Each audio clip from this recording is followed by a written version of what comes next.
اور وہ حقائق انشاءاللہ بیان کرنے ہیں جن پر ابن عربی رحمۃ اللہ علیہ نے فتوحات مکیہ اور فصوص میں ذکر فرمایا ہے،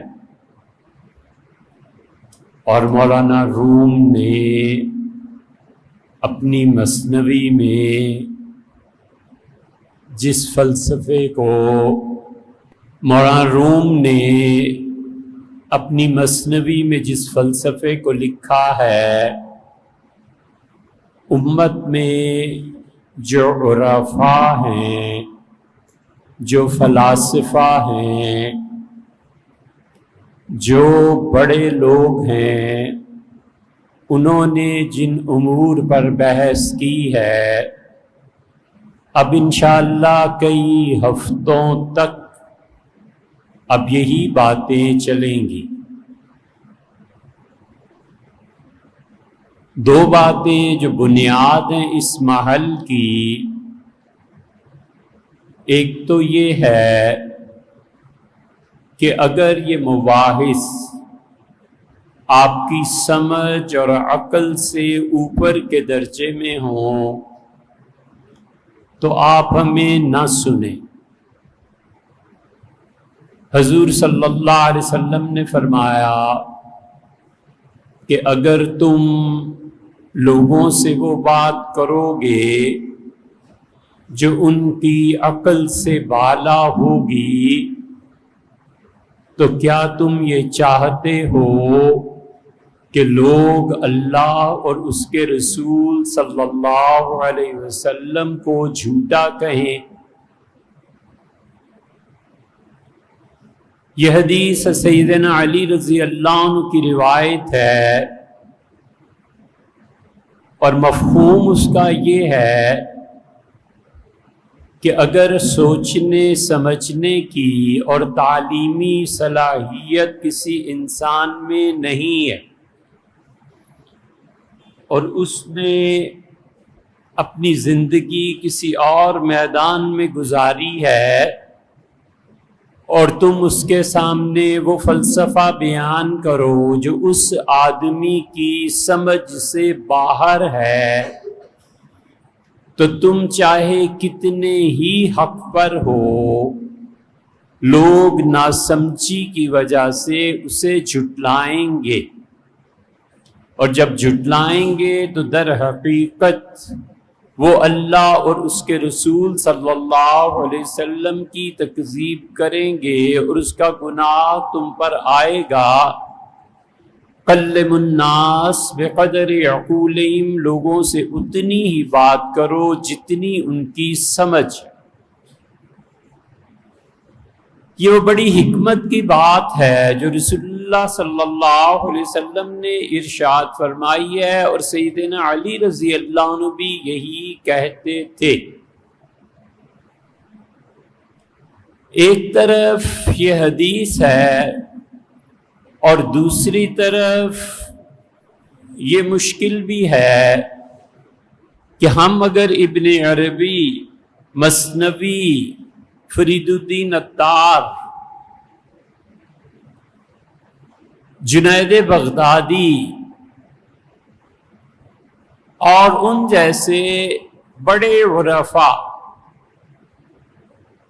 جو حقیقی طور پہ معرفت خداوندی حاصل کیے ہوئے تھے، ان کے علوم کی تشریح نہ کریں تو آپ پھر کہاں سنیں گے؟ آپ کہتے ہیں کہ نیچے اترو، ہم کہتے ہیں اوپر آؤ۔